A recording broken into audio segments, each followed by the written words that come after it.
Key principles that govern human and animal behavior. The majority of human and animal actions have a favorable relationship with brain activity.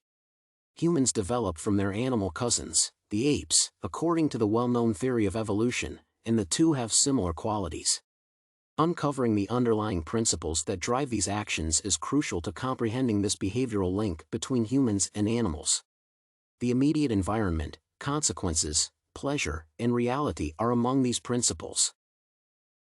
The immediate environment principle states, first and foremost, that an animal's or human's behavior is a result of its immediate surroundings.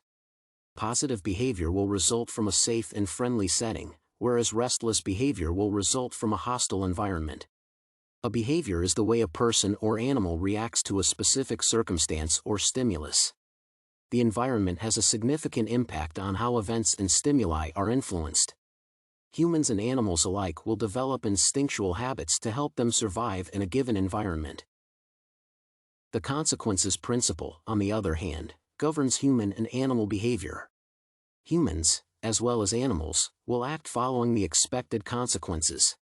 Consequences have a way of bringing people's actions into line with the best potential outcome. Because both animals and humans favor good outcomes and despise negative outcomes, they behave in such a way as to avoid the latter.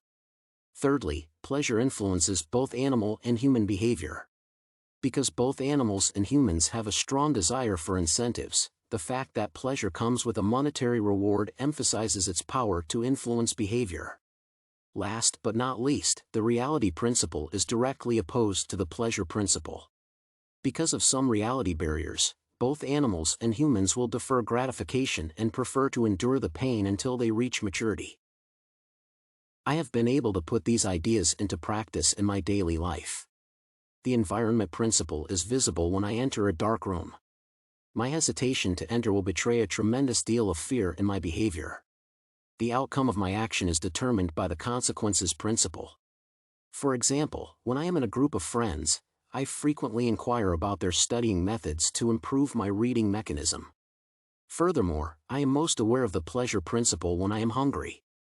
For instance, when I wake up in the morning, I'll have to prepare meals to fulfill my hunger. Finally, I employ the reality principle in my daily activities. For example, rather than stealing food from my next-door neighbor, I will wait until I get home and prepare dinner. When misapplied, these concepts, particularly reality, consequences, and pleasure, can either promote or harm interactions between individuals and social groupings. The reality principle improves interactions by preventing misunderstanding and conflict among people.